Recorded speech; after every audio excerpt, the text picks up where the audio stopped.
speaking of great partners, for more than 100 years, Boys and Girls Clubs of America have been mentoring with programs built on education, character, fitness, and leadership. And each year, nearly 4 million students benefit from the club's programs.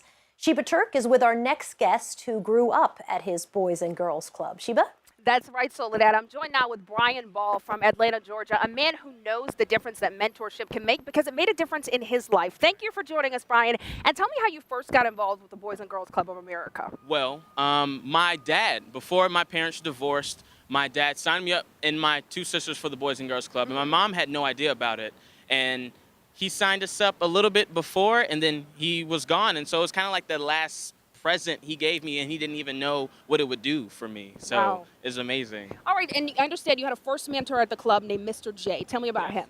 Mr. J is the executive director at Lawrenceville Boys and Girls Club in Metro Atlanta. And so he was like the first male role model I encountered at the Boys and Girls Club. And I mean, from going to school and getting in trouble, and he would find out before I got there. And he would bring me into his office, and we'd sit down, have these constructive conversations, and just talk about what I could do better. He didn't force me to do anything. He just guided me for 12 years. Which is amazing. I understand as you got older, you had a second mentor. That was Mr. Clark. Tell us about him. Mr. Silas Clark, I call him Uncle Si. He sat me down and talked to me and said, "Brian, what do you want to do?" I said, "I love mentorship, I love leadership, but I want to be an artist." And he says, "Well, why don't you do it?" I said, I don't know how. He says, "I'll teach you." And so since then, he's always been on my back for me pursuing what I want to do in my heart, not what it just comes natural to me or what's quote unquote my gift. It's what I want to do in life. Which is really cool and I'm sure helped you a lot throughout life. So, of course, there were sports and activities at the club. How, though, did the club help you as a student? As a student, it focuses a lot on academics. So we've got 4 million kids coming in America, and 78% of them from 5th to 12th grade are all on track to graduate. And I mean, for me in high school, it was rough. I didn't know what to do freshman year, 10th grade, 11th grade, and I started getting it senior year, and it was because the Boys and Girls Club said, "Hey, you need a tutor? Here you go. Hey, you need time to do your homework? Here you go. We know what you need to do and also what you can do to have fun." So they helped me get that priority straight and that balance. And you know, it was just awesome. It was just awesome. And they helped you so much and you had so much support. I understand you're helping now. Tell us how you're doing that. Right now I am still currently reigning as the Youth of the Year for the state of Georgia.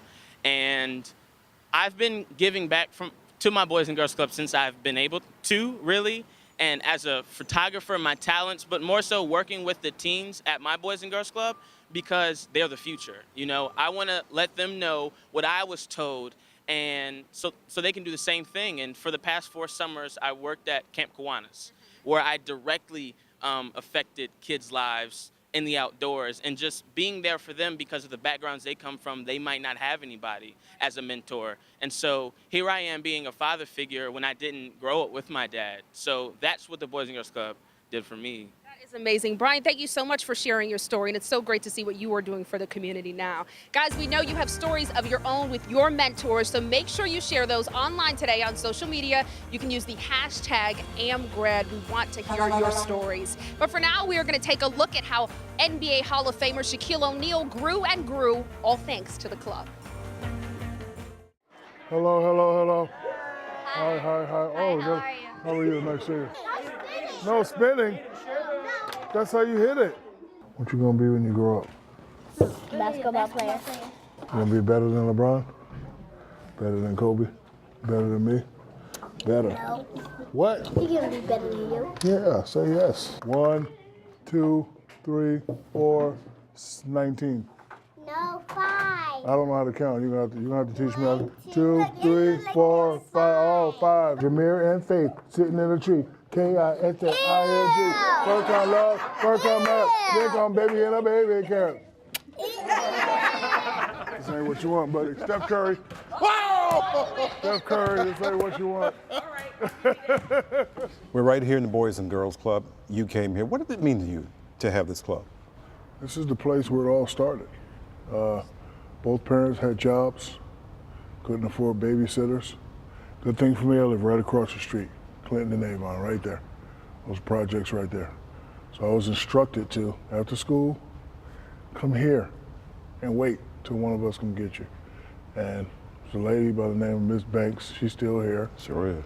She's like everybody's aunt, everybody's mom, everybody's grandmama. She was one that just, made sure all the kids went in the right direction. So, hers was very simple. Let me see your homework first. So education was very important. Then after we show her the homework, we get to come up here and play. So this was my safe haven, but it was also a place where I could cultivate my dreams. If you were not here and this club were not here, where would Shaquille O'Neal have been? Well, I was already a low-level juvenile delinquent. I mean low-level, mischievous, getting into trouble. I got friends and family who didn't make it, who decided to go the easy route and didn't make it. Could have possibly went that route, or could have possibly went the route I went before. But this was here. I took advantage of it. Thank God for organizations like this and people like Miss Banks. She used to spank me with her belt. Did you ever see a kid running up the hall yelling, Miss Banks? No, that was me. I'm sorry, Miss Banks. I owe this place. I owe the Boys and Girls Club of America. That's why I keep coming back. If it wasn't for this place, there'd be no Shaquille O'Neal or a Shaquille O'Neal brand. And it's even more now. It offers even more now than when you were a kid. Yeah, they didn't have any of this when I was a kid. That's why I said I, teamed up with them and I'd come back and we help raise money and I help build all the stuff they have in there now. And it's awesome. People call it giving back. This is what I'm supposed to do. I'm supposed to do it because my mother told me to do it. Mom says, you need to go back and fix that place up. You need to go back to Newark and fix Newark up. So all the stuff that I'm doing, some people may call it giving back, but I'm taking orders from the person who raised me, Lucille O'Neal Harrison. You can care about any place in the world, do whatever you want to do. Why Newark? I know you made the promise to. Because my mother and father created a program called Shack. They got all the parts from Newark. You can't find the parts anywhere else. So, and if I want to keep my sharpness, I got to come back home and get my parts replaced. Period. That's why. They don't build this sexiness anywhere else. They build it right here. You did say sexiness, right? Sexiness. SEXINESSS. Sexiness. 1, 2, 3, 4, 5. Got it. I got it now. I got it now. 6, 7, 8, 9, 10. You've had an important mentor in your life. Yeah, Dale Brown. 13 years old, 6'9", couldn't dunk, couldn't play. Dale Brown comes to my father's Army base in West Germany. My father says, hey, let's go listen to this guy, Coach. Maybe you can get a scholarship. So I talked to him. I was like, Coach, 6'9", can't play, can't dunk. Can you help me out with some exercise to strengthen my lower extremities? So he puts his hand on me and said, how long you been in the Army? I was like, I'm not in the Army, I'm 13. So he's like, what, 13? So we kept in touch. And what I really liked about Dale Brown is he always sent me quotes, pamphlets, exercise every week in Germany. I read them, and then I had to write him a painful letter. Man, all the stuff you sent me didn't work. Thanks for the help, I appreciate you. I'm gonna quit now, I'm gonna just join the Army like my dad. Love you. Next letter I get, no, I don't want you to quit. You know what, forget basketball. I want you to focus on your education. When you get back to the States and graduate, call me. I'll give you a scholarship. This is when I was 13. Nobody knew who I was. I was 13. He said, I'll give you a scholarship. And that's why I chose to go to LSU, because he saw something in me that I didn't see in myself. And then by the time I got back from Germany to San Antonio, I was the #1 player in high school at the time. But I was like, you know what? I'm gonna choose this guy because he helped me. He helped me through the way. And once you went to LSU, he took care of me and had the same principles my parents have. Heard you were out with some guys drinking the other day. You know better than that. You know to be a leader and not a follower. Yes, sir. Next time you see that happen and people taking pictures, you need to get out of there.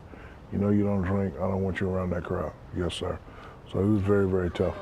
Tough love only, propelled me to greatness. So, yeah, Dale Brown was definitely a hell of a mentor.